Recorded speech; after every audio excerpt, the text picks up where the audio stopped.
ما خو کولی نه شو ښه د جانان نه دی کړی ما خو کولی نه شو ښه د جانان نه دی کړی مونږ په وړه وړه خبره خفګان نه دی کړی دا چې د دغه سړي سر او تنه بیل پراته دي دا چرته بل څه کړی دا خو انسان نه دی کړی او نن مې جانانه زه څه لږه ګزاره کوله نن مې جانانه زه څه لږه ګزاره کوله نن مې د مخ په ځمکه سترګو باران نه دی کړی ملګرو سلامونه نیکی هیلې او احترامات مینا او محبتونه ومنئ خپرونه د ستاسو خپل غزلزار او زه یم غازی نادان قدرمنو څنګه چې تاسو ته معلومه ده چې په دې خپرونه کې مونږه د هغه زلمو لیکوالانو سره د هغوی په ژوند او فن او شاعرۍ مرکې کوو څوک چې د دې ژبې خدمت د خپل ژوند یوه اهمه حصه ګڼي او دغه شاعران ملګري ورک دي دغه شاعران ملګري که د خیبر پښتونخوا په هر ضلع کې په هر ښار په هر کلي په هر کوڅه او کور کې د هغې له موږ ورځو هغې سره د هغې په ژوند او فن او شاعرۍ خبرې کوو او تاسو سره یې معرفي کوو په دغه سلسله کې نن موږ کوز دیر مونډا ته راغلي یو او دلته زمونږ یو ډېر زبردست لیکوال یو ډېر ښه لیکوال زلمی لیکوال چې د خپل شعرونو خواږه دغه ادب له ورکوي شیندي پې ښاغلی قاضي نعیم الله سهار صاحب اوسیږي دوی سره یو څو خبرې کوو او بیا ترې کلامونه ورو سهار صاحب تاسو ته ډېر زیات هرکلی او مینه ویم غازی نادان صاحب وعلیکم سلامونه تاسو ته او دغه کتونکو ته ستاسو د دغه مرکې کتونکو ته هم ډېر زیات سلامونه او د هغې نه پس غازی نادان صاحب ستاسو او ستاسو د پوره ټیم ډېره زیاته شکریه ده کوم مننه کوم چې دغه قیمتي وخت خپل ویستو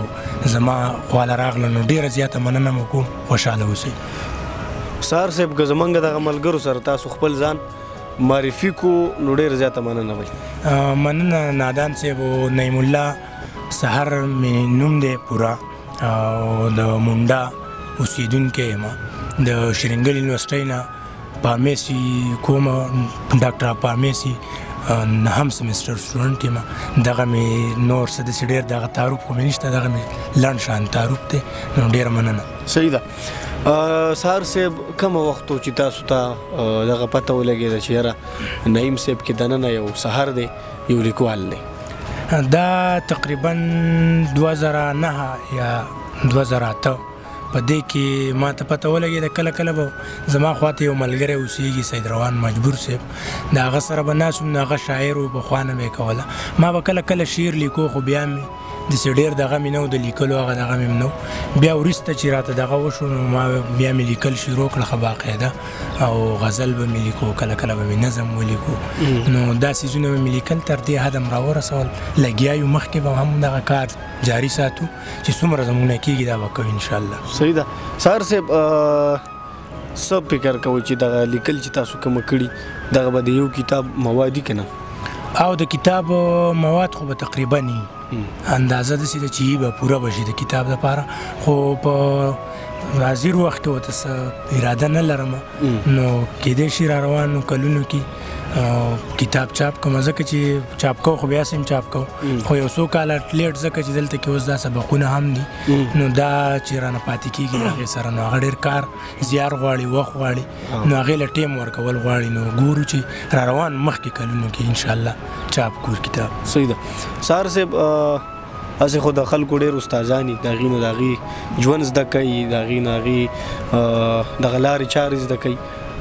داسې استاد چې هغې نه تاسو شعر زده کړی تاسو پوه کړی د ردیف او د قافیې د سیلابونو استاد داسې څوک شته او ډېره مننه غازی نادان صاحب په دې کې زه د هر وګړی چې څوک شعر لیکي او ما ته یې چېرته یو دوه ټکي زده کړي نو خپل استاد یې ګڼم ډېر احترام ورته لرم خو په دغه یو څو استادانو کې په ملګرو کې چې هغه زما ډېر نږدې دي نو د هغې سره مې ژوند کړی ډېر زده کړې مې ترې کړي لکه رضوان الله شمال صاحب او خدای دې وبخي خدای بخلی اخندزاده احسان باچا خوږلن صاحب عمران الدین حیران صاحب د دوی نه هم دا زده کړې کړي دي او نور هم لګیا یو کوو ته انشاءالله خپل کوشش به جاري ساتو صحیح ده د کومې ټولنې غړی د جندول پښتو ادبي ټولنې غړی یم او د دیر په سطح باندې د دیر پښتو ادبي کاروان غړی یم او نو لګیا یم په هغې کې خپل کار کوم چې څومره رانه کېږي. صحیح شو.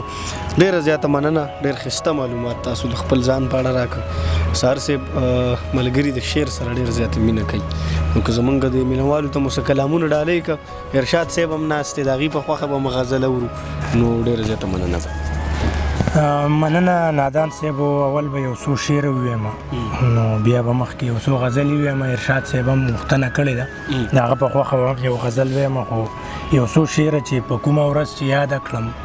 هغه بې اندازې، په کومه ورځ چې یاده کړم هغه بې اندازې، په هغه ورځ مې درد وي په سینه بې اندازې، په کومه ورځ چې یاده کړم هغه بې اندازې، په هغه ورځ مې درد وي په سینه بې اندازې، او دا ځینې ناروا رانه بیخي نه برداشت کېږي، دا ځینې ناروا رانه بیخي نه برداشت کېږي، په ځینې ناروا یم خفه بې اندازې. او ای خیر دی دغه یو شعر چې ای خیر دی که دا خلک ټول د لوږې نه مړه کېږي، ای خیر دی که دا خلک ټول د لوږې نه مړه کېږي، خو جنګ لره راوغواړه وسله بې اندازې. ای خیر دی که دا خلک ټول د لوږې نه مړه کېږي، خو جنګ لره راوغواړه وسله بې اندازې. او دغه غزل نادان صاحب چې په داسې حال کې سړی مري یوازې شوی یم، په داسې حال کې سړی مري یوازې شوی یم، ژوند تلی نشم بیخي یوازې شوی یم، ستا روح مې کړی دی که چېرته کې مې غم غلط شي، ستا روح مې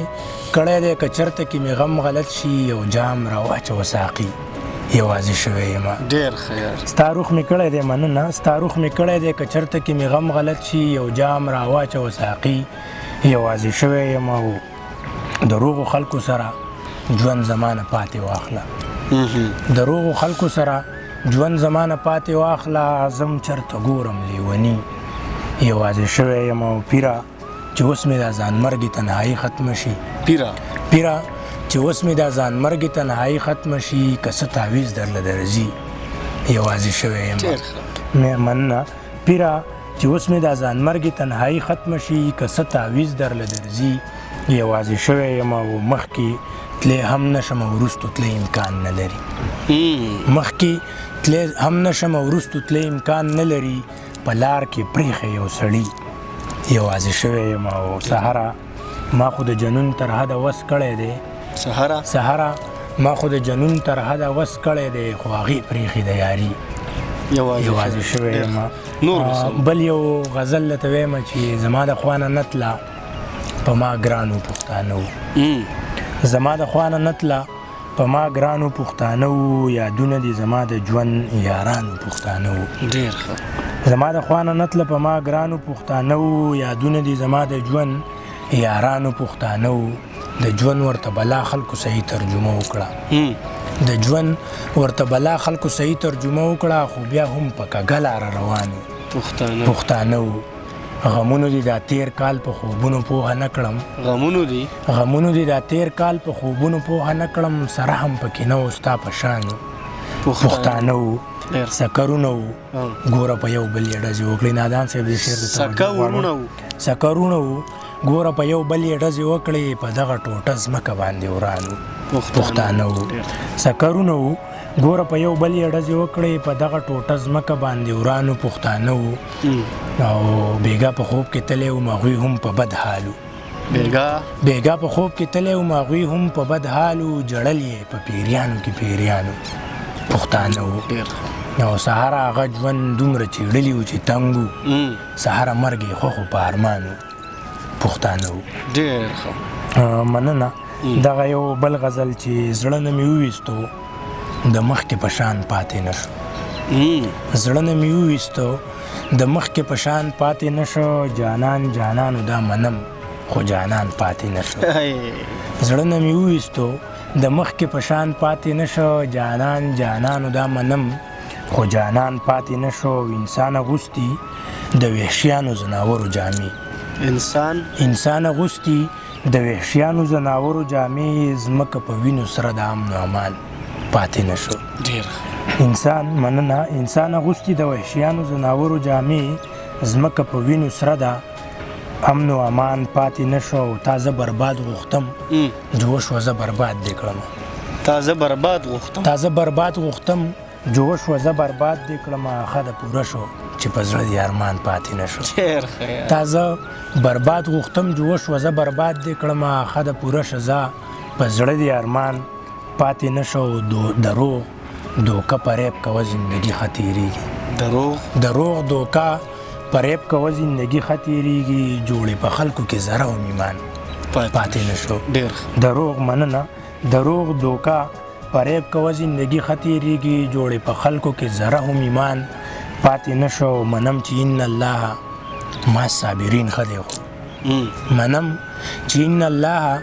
ما صابرین ښه دی خو سهره نه کېږي په ما کې څه توان پاتې نشو د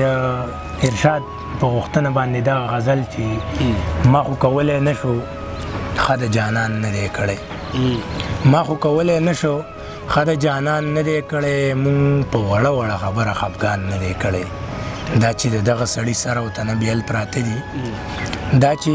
د دغه سړي سره او تنه بیل پراته دي دا چېرته بل څه کړی دا خو انسان نه دی کړی ډېر بهترین مننه دا چې د دغه سړي سره او تنه بیل پراته دي دا چېرته بل څه کړی دا خو انسان نه دی کړی او نن مې جانانه زه څه لږه ګزاره کوله نن مې جانانه زه څه لږه ګزاره کوله نن مې د مخ په ځمکه سترګو باران نه دی کړی نن مې مننه نن مې جانانه زه څه لږه ګزاره کوله نن مې د مخ په ځمکه سترګو باران نه دی کړی ما خو تر اوسه پورې هر څه ستا دپاره کړي ما خو تر اوسه پورې هر څه ستا دپاره کړي ما خو تر اوسه پورې فکر د ځان نه دی کړی ډېر ښه ما خو مننه ما خو تر اوسه پورې هر څه ستا دپاره کړي ما خو تر اوسه پورې فکر د ځان نه دی کړی او سهاره هر څه چې مې کړي دي نو کړي مې دي سهاره هر څه چې مې کړي دي نو کړي مې دي سوچ مې په مینه کې د سود او د زیان نه دی کړی ډېر ښه ډېره زیاته مننه سهار صاحب ستاسو د ښه شعرونو په اخره کې څه ښه پیغام چې تاسو یې ګڼئ چې د ولس دپاره به پیدامني زه خو د ولس دپاره ښه پیغام د ټول نه دغه ګڼم چې باید ولس له پکار دي چې پښتو زده کړي پښتو ولولي او ځان پې پوهه کړي ځکه چې زه د دې زه خو مونږ ټول دغه انګلیش میډیم سکولونو کې یو که نه ټول وخت زمونږ داسې دی زمونږ د خپل تاریخ کلتور دا روایات دا زمونږ په تلو دي نو باید مونږ خپله ژبه زده کړو که داسې څه کتابونه زمونږ سره د تاریخ په پاڼو یا د روایاتو پاتې نو چې هغه زمونږ نه پاتې نشي خپل روایت خپل کړو او خپلې ژبې له پرمختګ ورکړو په وړاندې یې بوځو نو د ټولو نه لازمي خبره دا ده چې مونږ خپله ژبه زده کړو او چې لوستی یې هم شو لیکلی یې هم شو او نورو ته یې ښوولی هم شو د دې نه باید چې زما په ذهن ښه پیغام بنوي ډېره زیاته مننه ګرانو کتونکو دا موږ سره د کوزدیر منډا د سیمې ښاغلی قاضي نعیم الله سهار صاحب چې ډېر ښایسته شعرونه خبرې اترې او په اخر کې پیغام ډېر د ستاینې وړ و پروګرام کې موږ سره مرسته کړې وه روهیل صاحب چې موږ سره شاته ناست دی ډېره زیاته مننه کوو حسن زیب صاحب هم ډېره مننه کوو او د ارشاد صاحب هم ډېره مننه کوو الماس روغانې نعیم الله سهار صاحب روهیل صاحب مهراب الدین او غازي نادان په دعاګانو کې یاد ساتئ د خدای په امان